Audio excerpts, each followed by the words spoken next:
आत्ता मुख्यमंत्र्यांचं भाषण आपण सर्वांनी ऐकलं असाल, पाहिलं असाल. भाषण अप्रतिम होतं, पण माझ्या मते स्वप्नरंजन गुटिका होती.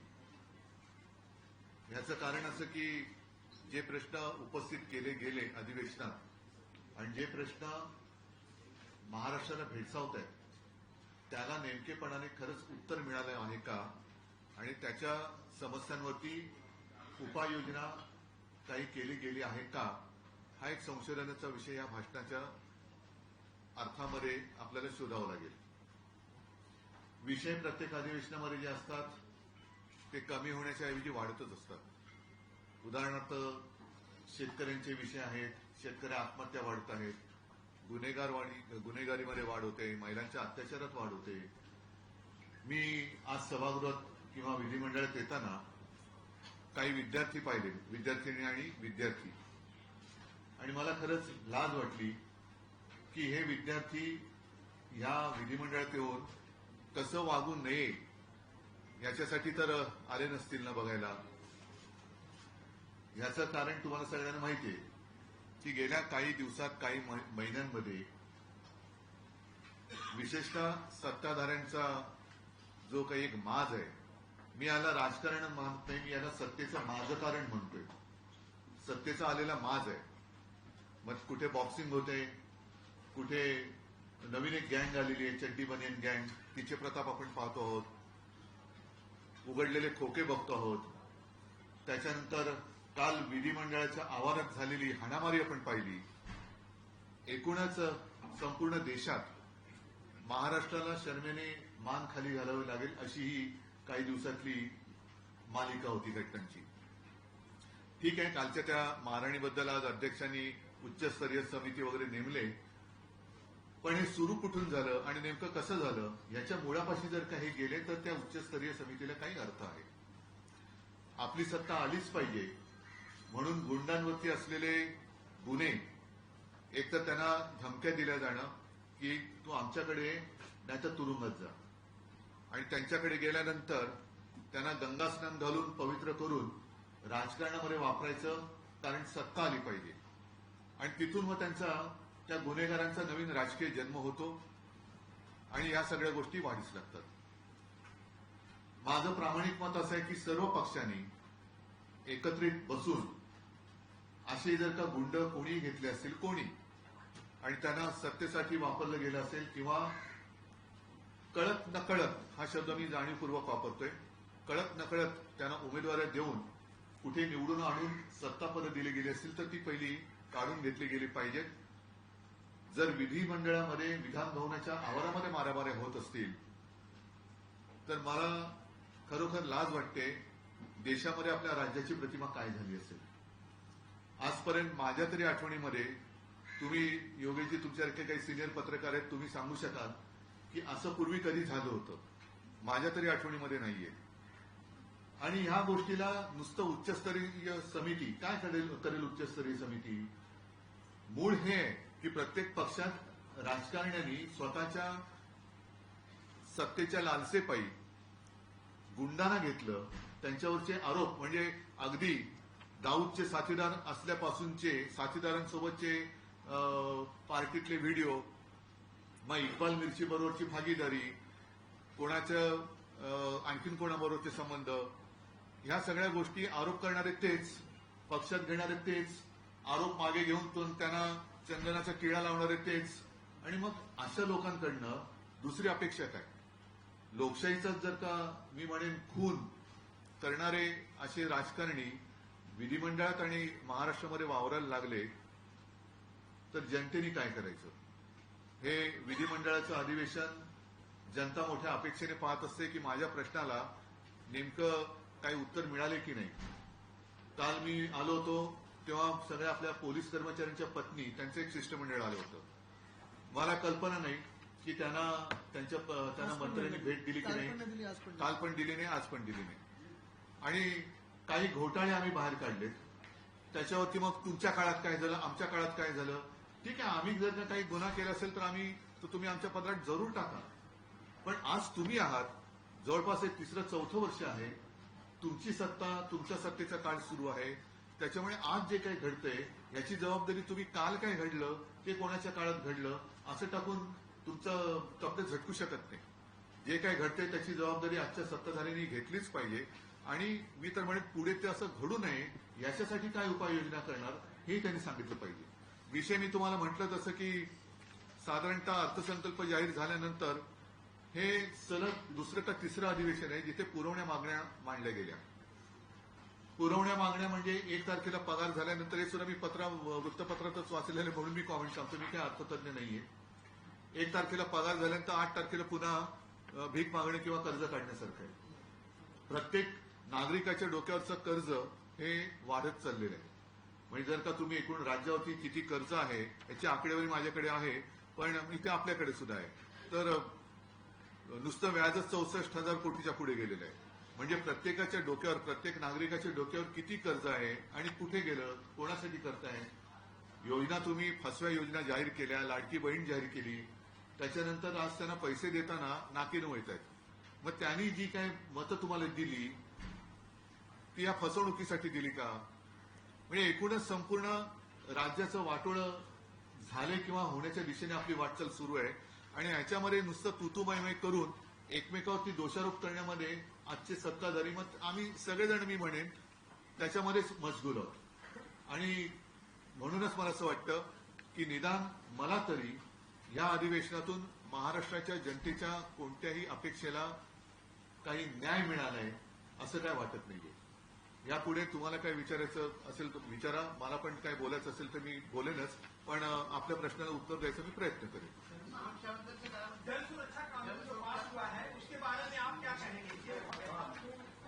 हे बघा, आता नाही जनसुरक्षेवर बोलतो.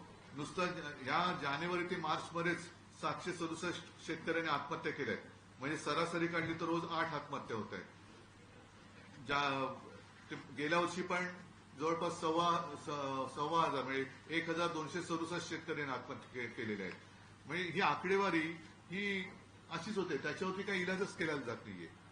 आणि मग जनसुरक्षेचं जर का तुम्ही म्हणाल त्याच्यावरती मी माझं मत परखडपणाने मांडलेलं आहे की कडवे डावे. मग काल मारामारी केली ते कोण होते? कडवे डावे होते, कडवे उजवे होते, कडवे वरचे होते, कडवे खालचे होते का कडवे मधले होते? विधिमंडळामध्ये मारामारी करणारे कोण होते? जिथे कायदे मंडळ बसतं त्या विधिमंडळात एवढं म्हणजे कायद्याला आव्हान देणारं कृत्य करणारे हे कोणत्या बाजूचे होते? मग त्यांच्यावरती कारवाई तुम्ही नुसतं थातूरमातूर म्हणून करणार? तर ह्या कडव्या डाव्या आणि कडव्या उजव्या असं मी काय म्हणत नाही. तुम्ही देशद्रोही म्हणा, देशविघातक शक्ती म्हणा, त्यांच्यासाठी त्यांना कारवाई त्यांच्यावरती झालीच पाहिजे, नव्हे कठोरात कठोर शिक्षा झालीच पाहिजे, हे आपल्या सगळ्यांप्रमाणे माझंही मत आहे. पण तसा कुठेही स्पष्ट उल्लेख त्या जनसुरक्षा कायद्यात नाहीये. मुख्यमंत्र्यांशी बोलतानाही मला तेच जाणवलं की नुसतं त्यांना मी सांगितलं की तुम्ही स्पष्ट उल्लेख जर का केला असता तर आम्ही उघड पाठिंबा दिला असता. आणि आज सुद्धा सांगतोय त्यांनी विधेयक आता बहुमताने, 500 बहुमताने मंजूर केले. आजच महाविकास आघाडीचे लोकप्रतिनिधी जाऊन राज्यपालांना विनंती केली. आता राज्यपाल म्हणजे तुम्हाला माहिती आहे, मला पण अनुभव आहे, तुम्हाला पण अनुभव आहे. तर त्यांनी आज सुद्धा जर का त्याच्यात स्पष्टता आणली तर महाविकास आघाडी हा एक विषय आहे. पण मी शिवसेना म्हणून त्याला पाठिंबा द्यायला तयार आहे जर ते खरोखर दहशतवाद विरोधी असं बिल असेल तर. मग त्याच्यात तुम्ही कायदे कडक करा, काही करा, पण देशविघातक शक्ती आज जे काय त्याच्यात वाटते ते उद्या तुम्ही सुद्धा जर काय त्यांच्या विरुद्ध लिहिलं मग ते काय म्हणतात की व्यक्तीवरती नाही संघटनेवरती. म्हणजे तुम्ही जर का तुमच्या वृत्तपत्रात एखादा लेख लिहिला तर तुमच्या अख्ख्या समूहाला ते बंदी आणतील का? आणि याचं कारण असं की हेतू चांगला असू शकेल पण त्याची अंमलबजावणी ही करणारा जो असेल त्याच्या हातामध्ये असते. आणि ती त्याच्यात कुठे गफलत होऊ नये म्हणून त्या बिलामध्ये स्पष्ट उल्लेख असण्याची गरज आहे.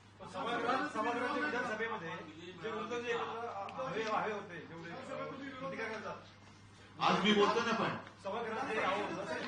आज मी बोलतोय आणि विधान परिषदेमध्ये स्पष्ट एक मिनिट, तसं तुमच्या पण वृत्तपत्रात कुठे विरोध दिसला नाही. तुम्ही पण नाही कुठे विरोध केला, कुठे कडाडून लिहिले तुम्ही कडाडून, कारण त्याच्यात तुम्ही पण उद्या येऊ शकता. मला असं वाटतं एखादं दुसरं वृत्तपत्र सोडलं तर कुठल्याही वृत्तपत्रात किंवा चॅनलवरती विरोध झालाच नाही. जर आपण 4 स्तंभ असू तर प्रत्येक स्तंभाचं काम आहे, आमचं पण काम आहे आणि आम्ही ते केलेलं आहे. विधान परिषदेत ते अधिक ठामपणाने आम्ही बोललो. आज सुद्धा मी तुमच्याशी ठामपणाने बोलतोय. ते बिल ज्या वेळेला आम्ही विरोध केला त्या दिवशी सुद्धा प्रेसशी मी ठामपणाने बोललेलो आहे.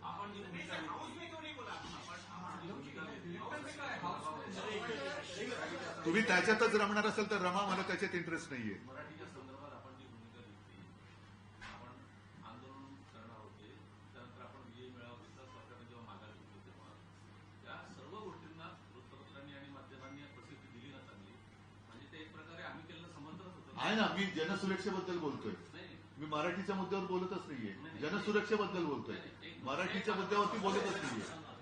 आपण जे त्रिभाषा सूत्राला विरोध केलेला आहे, मुख्यमंत्र्यांनी आपल्या विजयी मेळाव्यानंतरही काल असं विधान केलेलं आहे की ही त्रिभाषा सूत्र आम्ही लागू करणारच. तर याविषयी आपली भूमिका काय? त्याच्यामध्ये त्यांना व्यक्ती स्वातंत्र्य आहे, त्याच्यामुळे ते बोलू शकतात, पण कोणत्याही भाषेची सक्ती ही आम्ही लागू होऊ देणार नाही म्हणजे नाहीच.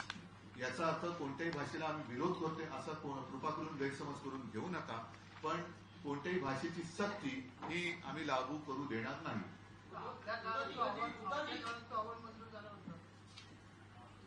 माहिती आहे तुमच्याकडे, ठेवा.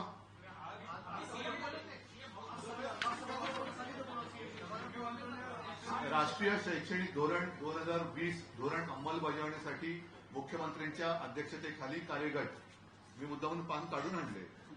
तारीख आहे 27 जानेवारी 2022, म्हणजे माझं सरकार पाडलं जूनमध्ये. हे त्या 2022च्या जानेवारीतलं हा वृत्तांत आहे. उच्च व तंत्र शिक्षण विभाग, ह्याच्यात प्राथमिक विभाग शिक्षण नाही. आता त्याच्या 4 ओळी मी वाचतो. राष्ट्रीय शैक्षणिक धोरण 2020 संदर्भात स्थापन केलेल्या डॉक्टर रघुनाथ माशेलकर समितीच्या कार्यगटाचा अहवाल मंत्रिमंडळ बैठकीत आज सादर करण्यात आला. त्यावर या धोरणाच्या अंमलबजावणीसाठी मुख्यमंत्र्यांच्या अध्यक्षतेखाली कार्यगट स्थापन करण्याचा निर्णय घेण्यात आला. या बैठकीच्या अध्यक्षस्थानी मुख्यमंत्री उद्धव ठाकरे होते. या धोरणाची अंमलबजावणी करण्याच्या अनुषंगाने स्थापन करण्यात येणाऱ्या मुख्यमंत्री यांच्या अध्यक्षतेखालील या कार्यगटात उपमुख्यमंत्री वगैरे कोण कोण होते त्यांची नावं दिलेली आहेत. याचा अर्थ काय की तो अहवाल सादर केला गेला म्हणजे तो स्वीकारला गेला असं होत नाही. त्याच्या अंमलबजावणीसाठी कार्यगटाची स्थापना झाली, ज्याच्या अध्यक्षपदी तत्कालीन मुख्यमंत्री म्हणून मी होतो. पण त्या कार्यगटाची कधी बैठक झाली नाही, कारण सरकार असताना पाडलं गेलं. म्हणून मी जे काय म्हटलं की तो अहवाल मी वाचला देखील नाही. त्याचं कारण हे आहे, आणि मुळामध्ये तो अहवाल हा माझ्या माहितीप्रमाणे उच्च शिक्षणाच्या बाबतीत होता, आणि जरी त्याच्यामध्ये सक्तीची भाषा केली गेली असेल तरी अंमलबजावणी होण्यासाठी माझ्याकडनं कोणतीही कार्यवाही केली गेलेली नव्हती. हे म्हणूनच आम्ही सांगतोय की हिंदी सक्तीची करण्याच्या आधी मुख्यमंत्र्यांनी मराठी नीट शिकावी.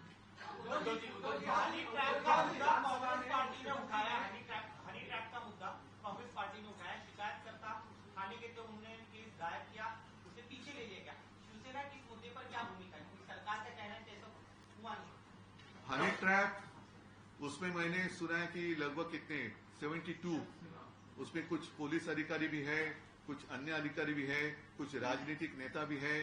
सारे लोगों की एक जानकारी अगर किसी के पास हो, मेरे पास भी आधी अधूरी जानकारी है. सबूत अगर किसी के पास है, क्यों? इसलिए क्योंकि मैं बोल रहा हूं ये तो बहुत ही गंदी और गिनी हुई हरकत है, और जो भी इसमें शामिल होंगे उनको सजा तो मिलनी चाहिए. अगर इस तरीके से कुछ रैकेट महाराष्ट्र में चालू है तो जो भी अगर पुलिस ऑफिसर है, शायद उस ऑफिसर का नाम आपके पास भी होगा, मेरे पास भी है, लेकिन आज मैं नहीं कह सकता कि ये ऑफिसर है. उसमें कहा जाता है कि उस ऑफिसर ने होटल के कैमरे भी तोड़ डाले.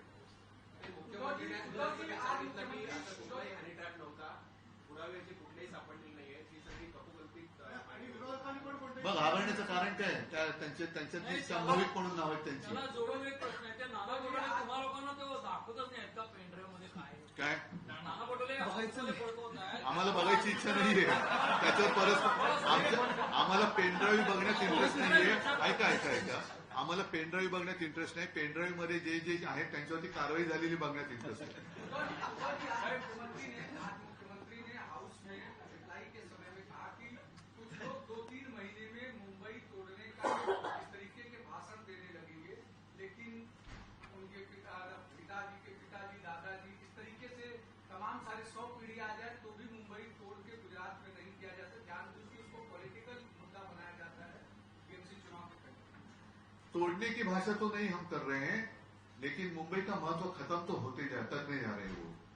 और इसलिए मुंबई में जितने सारे उद्योग थे, अन्य सारे वित्तीय ऑफिसेस भी थे, आर्थिक केंद्र, वो सारे गुजरात कौन लेके गया? यही लोग लेके गए ना। तो मुंबई तो महाराष्ट्र से कोई अलग नहीं कर सकता। जो भी करेंगे हम उनके टुकड़े करेंगे, ये तो मैं खुलेआम बोलता हूं। लेकिन साथ ही साथ ये भी नहीं हम होने देंगे कि मुंबई का जो महत्व है, मुंबई मेरे महाराष्ट्र की, अपने महाराष्ट्र की राजधानी है, साथ ही साथ देश की आर्थिक राजधानी मानी जाती है। और यही जो उसका महत्व है, कुछ लोगों के आंखों में वो एक चुभता है वो। तो वो सारी बातें चुरा कर फिल्म इंडस्ट्री कहां लेके जा रहे थे, कौन लेके जा रहा था? मैं। ये क्या सच्चाई नहीं है? डायमंड मार्केट कौन लेके गया? ये सच्चाई नहीं है? जो आर्थिक केंद्र यहां होने वाला था, उस जगह पर अहमदाबाद जाने के लिए बुलेट ट्रेन का निर्माण, स्टेशन का निर्माण कौन कर रहा है? तो ये तो खुलेआम लोग देख रहे हैं। कुछ अलग बात कहने की जरूरत नाही, आवश्यकता नाही। काही दिवसांपूर्वी आपण परळीमध्ये आपण आणि राज ठाकरे यांनी एकत्रित मेळावा घेतला होता. काल राज ठाकरेंचं एक ट्विट होतं 2 दिवसापूर्वी नाशिकच्या त्यांच्या दौऱ्यानंतर. त्याच्यामध्ये त्यांनी स्पष्ट म्हटलं की आमचा जो दौरा होता, आमचा मेळावा जो होता तो फक्त मराठी मुद्द्यांवर होता. बरोबर आहे. राजकीय पार्श्वभूमी ही आमची नाही आहे, स्पष्टता. राजकीय पार्श्वभूमी बरोबर आहे. त्याच्यावरती मी मला वाटतं परवा पण उत्तर दिले की अनेक वर्षानंतर, म्हणजे 20 वर्षानंतर आम्ही पहिल्या प्रथम एका व्यासपीठावरती आलो. ठीक आहे, पहिल्यांदी मराठीच्या विषयावरती एकत्र आलेलो आहोत. ते मी तेव्हाच सांगितलं की आम्ही एकत्र आलो ते एकत्र राहण्यासाठी. त्याच्यामुळे मराठीच्या विषयात आम्ही एकत्र राहणारच. मुद्दा येतो तो पुढे राजकारणाचा. आज कोणतीही निवडणूक जाहीर झालेली नाहीये. ज्या वेळेला ती निवडणूक जाहीर होईल त्यावेळेला आम्ही चर्चा करू शकतो आणि करूही. हाऊसमध्ये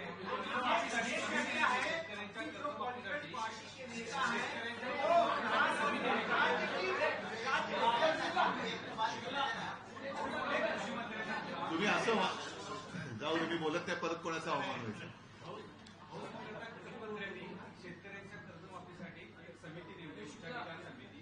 ही समिती अभ्यास करेल आणि बघा, मी माझं जे पहिलं आणि एकमेव अधिवेशन नागपूरला झालं होतं मुख्यमंत्री म्हणून, त्या अधिवेशनात यदू तुम्हाला पण कल्पना आहे, कोणी न मागता मी स्वतःहून 2 लाखापर्यंतच्या पीक कर्जमुक्तीची घोषणा केली होती.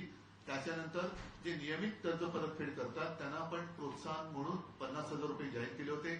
आणि ही योजना मी ठराविक मुदतीत, म्हणजे मेच्या शेवटच्या तारखेला 31 पूर्ण करण्याच्या इराद्याने ती जाहीर केली होती. त्यातली जवळपास 80 ते 90% योजना आम्ही पूर्ण करू शकलो. मार्चमध्ये कोरोना सुरू झाला, त्याच्यामुळे 50,000 रुपये देण्याचं जे राहिलं ते आमच्याकडे तेव्हा राहिलं. जेव्हा आम्ही सुरू केलं होतं त्यावेळेला सरकार पाडलं गेलं. याच्यासाठी अभ्यास कसला करायचा आहे? अभ्यास कसला करायचा? तुम्ही मंत्री कशासाठी आहात? सहज जर जे मी कोणताही अनुभव नसताना माझ्या पहिल्या अधिवेशनात करू शकलो, तर तुम्ही एवढे सगळे आमदार बिमदार राहिलेले आहात, मंत्री आहात, सगळी खाती तुमच्या सोबत असतात. काय 2-3 खाती आहेत, फायनान्स आहे, त्याच्यानंतर सहकार खातं सोबत होतं, माझ्या आयटी होतं, आणि ती योजना बिनबोभाटपणाने विनासायास आपण मार्गी लावली होती. अभ्यास कसला करताय? लोकांना तुम्हाला त्यांना दिसत नाही शेतकरी आत्महत्या करतायत, शेतकरी कर्जबाजारी आहे. अगदी शेतकरी स्वतःच्या खांद्यावरती ते जोखड घेऊन शेत नांगरताना फोटो आलेला आहे, तरी अभ्यास करताय तुम्ही. थोडा वॉल्यूम कमी करा, थोडा वॉल्यूम कम करा. आप ही का आवाज वहां डिस्टर्ब होता है. लोग जो है बाहर जा रहे हैं, निवेश बाहर जा रहा है. मराठी का मैं बहुत सम्मान करता हूँ. मेरी 4वीं पीढ़ी है, मेरा बेटा भी 4वीं. तो भी आप हिंदी में बात करें. की आड़ में जो राज्य का हित है वो प्रभावित किया जा रहा है. आप लोग हिंदी का विरोध कर रहे हो, अंग्रेजी का विरोध नहीं कर रहे हो. लोगों का ये कहना है कि लोग राज्य के विकास के बजाय स्वयं के विकास के लिए सोच रहे हैं. जिनको ऐसा लगता होगा लगने दो. जो भी मेरी भावना है उस पर मैं कायम हूँ. हम किसी भाषा का विरोध नहीं कर रहे, लेकिन सख्ती हम नहीं लागू करने देंगे. मुंबईमध्ये मराठी भाषिक नसलेले जे लोक आहेत त्यांच्यावरती हल्ला नाही, त्याच्यावरती कोणी हल्ला करू नये. फक्त काय होते, फोटो आलेला आहे, तरी अभ्यास करताय तुम्ही.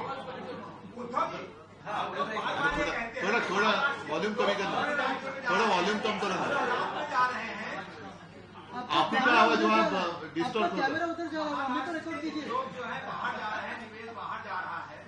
मराठी का मैं बहुत सम्मान करता हूँ, मेरी चौथी पीढ़ी है, मेरा बेटा भी चौथा तो भी आप हिंदी में बात करें। की आड़ में जो राज्य का हित है वो प्रभावित किया जा रहा है। आप लोग हिंदी का विरोध कर रहे हो, अंग्रेजी का विरोध नहीं कर रहे हो। लोगों का ये कहना है कि लोग राज्य के विकास के बजाय स्वयं के विकास के लिए सोच रहे हैं। जिनको ऐसा लगता होगा लगने दो। मैं मेरे जो भी मेरी भावना है उस पर मैं कायम हूँ। हम किसी भाषा का विरोध नहीं कर रहे, लेकिन सख्ती हम नहीं लागू करने देंगे। मुंबईमध्ये मराठी भाषिक नसलेले जे लोक आहेत त्यांच्यावरती हल्ला नाही, त्याच्यावरती कोणी हल्ला करू नये. फक्त काय होते, हेच एक थोडंसं आहे की ह्याच्यामध्ये सुद्धा काही वेळेला राजकारण आणलं जाते. मुद्दामून काही लोकांना भडकाऊ बोलायला लावलं जातंय आणि एक आभास निर्माण केला जातोय की इकडे हिंदी. माझं तर मत असं आहे की आजपर्यंत सगळेजण इकडे गुन्ह्या गोविंदाने नांदतायत. सक्तीची गरज काय? आपकी तो चौथी पीढ़ी यहाँ पे है, तो भी आप मराठी नहीं बात कर रहे हैं.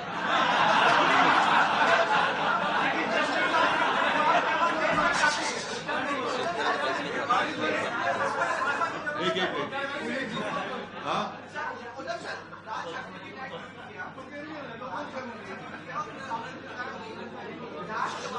एक मिनट थांबा.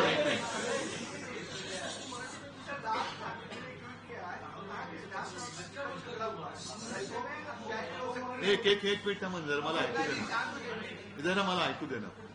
राज ठाकरे जी ने एक ट्वीट किया, उसमें कहा कि जिस तरह से कल की घटना हुई है उसमें ऐसा लग रहा है कि विधानसभा की प्रेमिसेस में हत्या हो सकती है. पर डे यहाँ पर 1 से 2 करोड़ का सरकार खर्च करती है जनता के लिए. ये पैसा बर्बाद किया जा रहा है जनता की टैक्स का. तो जिस तरीके से आप राज ठाकरे जी की भूमिका देख रहे हैं, वो एनडीए के धीरे धीरे सामने तो उनकी दूरियां लगातार बढ़ती जा रही है और वो आपके पक्ष में ज्यादा रचेगा जा रहे हैं. आपको दुख हो रहा है क्या? तो फिर छोड़ दो ना.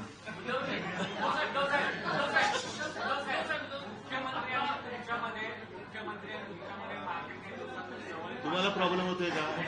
सोडून द्या ना.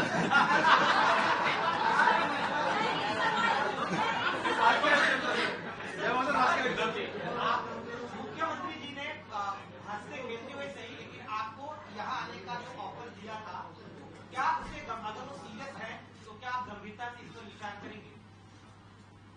इस पे दो विषय अपने एक साथ जुड़े हुए हैं. हंसते खेलते हुए गंभीर ये कैसे कर सकते हैं? उनको पहली वैसा चेहरा बनाकर वो मुझे कहने दो ना, गंभीर चेहरा बनाकर.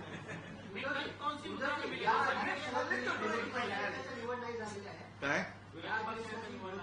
हो हो हो. याला सोडूनच हिंदी शक्ती महाराष्ट्रात येत नाही किंवा येईल हा वेगळा भाग आहे. पण हिंदी म्हणजे युपी बिहारची जी संस्कृती होती आचार नाही ऐका. मी युपी बिहारच्या संस्कृतीला दोष अजिबात देत नाही, कारण आपण जी म्हणतो ती युपी बिहारची संस्कृती नाहीये, ही गुंडागर्दीची संस्कृती आहे. युपीमध्ये सुद्धा चांगले लोक आहेत, बिहारमध्ये सुद्धा चांगले लोक आहेत. त्याच्यामुळे काही लोकांमुळे तुम्ही त्या राज्याला दोष देऊ नका. आज दुर्दैवाने आपल्या महाराष्ट्राचं जे चित्र निर्माण झालंय, उद्या बिहारमध्ये लोक म्हणतील की तुम्ही महाराष्ट्र करताय बिहारचं, मग काय कराल?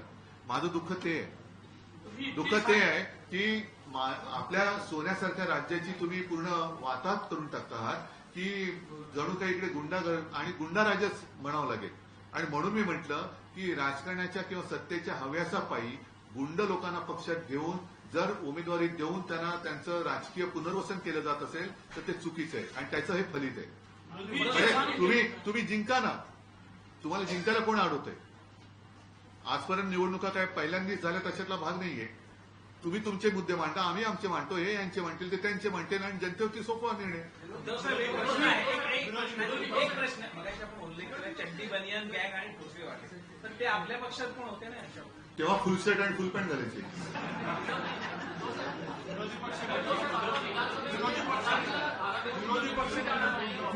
हा एक मिनिट. विरोधी पक्षनेता अजूनही जाहीर न करणं हे लोकशाहीच्या प्रतिमेला लांछनास्पद आहे आणि स्वतःला जे लोकशाहीचे रक्षक मानतात त्यांनी तरी ही भूमिका अशी घेणं हे फारच दुःखदायक आहे, क्लेशकारक आहे. होऊ दे ना विरोधी पक्षनेता. तुमच्याकडे 5वी बहुमत आहे आणि मी अनेकदा म्हटलंय की अल्पमतातलं सरकार स्थापन होऊ शकतं आपल्या देशात. अगदी इंद्रकुमार गुजराल सुद्धा मला वाटतं त्यांच्या पक्षाचे एकमेव सदस्य होते, तरी देखील इतरांनी पाठिंबा देऊन ते पंतप्रधान झालेच होते. चंद्रशेखर होते, सगळेच होते, व्हीपी सिंग होते, देवेगौडा होते. अगदी अटलजींचं पण सरकार पहिलं अल्पमतातलंच होतं. म्हणजे अल्पमतातलं सरकार येऊ शकतं आणि विरोधी पक्ष नेते पदाला तुम्ही संकेत ठेवता. काय नियम काय आहेत त्याच्यात? नियम असे काय नाहीच आहे. एक दिलदारी लागते तुम्हाला. म्हणजे मी तेच म्हणतोय की तुमच्या सत्तेसाठी गुंडांना पक्षात घेऊन त्यांचं त्यांना राजश्रय देत आहे, पण लोकांनी निवडून दिलेल्या लोकप्रतिनिधींचा आवाज बुलंद करणारा विरोधी पक्षनेता मात्र करत नाही. ही कुठली लोकशाही?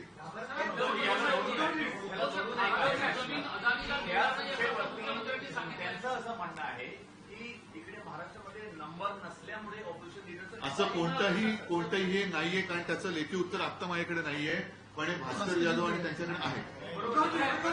हा बरोबर. प्रश्न त्यांचा असा आहे की हरियाणा जास्त सारखं राज्यामध्ये काँग्रेसकडे नंबर आहेत, पण ते स्वतः एलओपी आपलं घोषित करत नाही आणि इकडे नंबरचं असं म्हणून ते डावलतात. तर काँग्रेसमध्ये आणि शिवसेनेमध्ये महाराष्ट्रात एकमत आहे का एलओपी कुणाचं असायला पाहिजे? आम्ही पत्र दिले ना. लोकप्रतिनिधी सभागृहात बोलण्याच्या ऐवजी एक लोकप्रतिनिधी सभागृहात बोलण्याच्या ऐवजी सभागृहाच्या बाहेर बोलण्यात जास्त संवादात मानत असतील तर काय करायचं विरोधी पक्षांना? लोक सगळीच्या सगळे आतमध्ये येत नाहीत ना, त्याच्यामुळे लोक पण लोकांमध्ये बोलत असतात आणि लोक असू दे ना, पण आतमध्ये बोलू देत नाही हा एक महत्वाचा मुद्दा आहे. आणि एक मिनिट, आतमध्ये बोलू देत नाही म्हणून आहे हा एक मुद्दा आहे. आणि बाहेर बोलणं किंवा बोलू नये हा जनसुरक्षा कायदा आहे का? त्याच्यावर पण नाही बोलत आपण. उसमें कहा कि अडानी को हम धारावी नहीं दे रहे हैं, किसी दूसरी एजेंसी को दे रहे हैं. और दूसरा उन्होंने जवाब दिया कि जो लोगों को वहां से निकाला जाएगा, जो पात्र होंगे उनको वही पुनर्वसन किया जाएगा. वही तो खेल है, पात्र अपात्र. क्या आपको जानकारी है आज तक जितना सर्वे हुआ है ठीक से सुन लीजिए, पूरा नहीं, उसमें लगभग 80% लोगों को अपात्र किया गया है. और अदानी को नहीं दिया गया है, ठीक है, लेकिन अदानी की कंपनी को दिया गया है. वहां का 40% या कितनी वहां का टीडीआर अदानी से लेने के लिए बंधनकारक किया गया है. ये सारी चीजें जो है, इसके लिए मैं चाहिए तो अलग प्रेस कॉन्फ्रेंस ले सकता हूँ. मुझसे ज्यादा अच्छी जानकारी आदित्य देगा आपको. स्थानिक भाषेचा सन्मानाचा मुद्दा आपल्या देशभरात कर्नाटक, आंध्र असेल, पश्चिम बंगाल असेल, तर ते आपल्याकडे भाषावर प्रांतरचना वगैरे हा सगळा मोठा इतिहास आहे. पण आपले ममता दिदी असतील, स्टालिन असतील, त्यांच्याशी सगळ्यांचे आपले संबंध चांगले. तर देश पातळीवरती आपण पुढाकार घेणार का की ह्या संदर्भात सामोपचाराची भूमिका आहे? बघा, खरं म्हणजे असं आहे की हा मुद्दा आता काढण्याचं काही औचित्यच नाहीये. आपला देश हा संघराज्य पद्धतीचा आहे, म्हणून तर आपण अनेकता आम्ही एकता. आता यांना काय झालेलं आहे की सगळं काही एकच पाहिजे.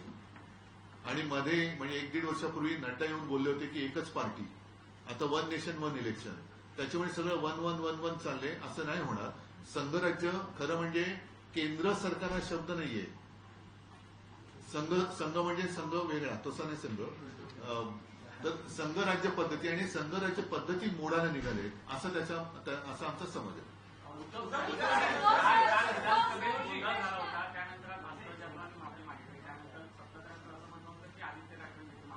ठीक आहे, तो विषय संपला.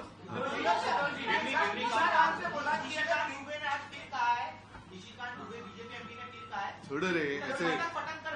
ठीक है, छोड़.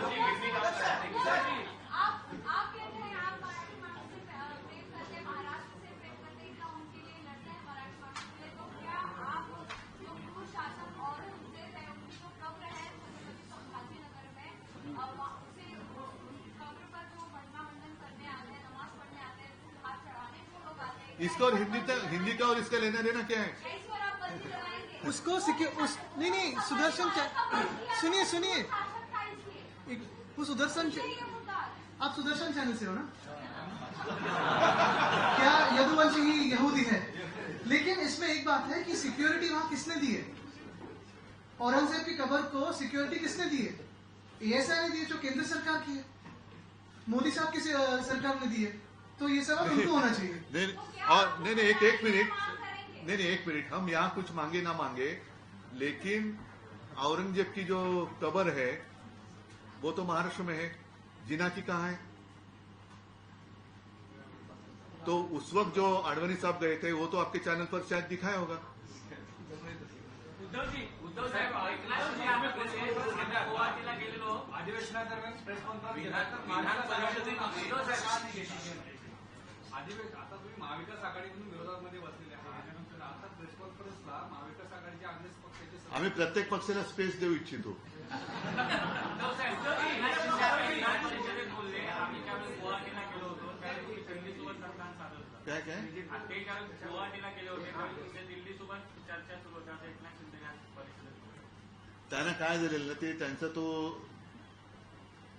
गिल्टी नाही, गुवाहाटी कॉन्शियस आहे, तो जात नाही त्यांचा, त्याच्यामुळे ते सतत नवीन एक आहे गुवाहाटी कॉन्शियस. ठीक आहे, जाऊ द्या. मला वाटतं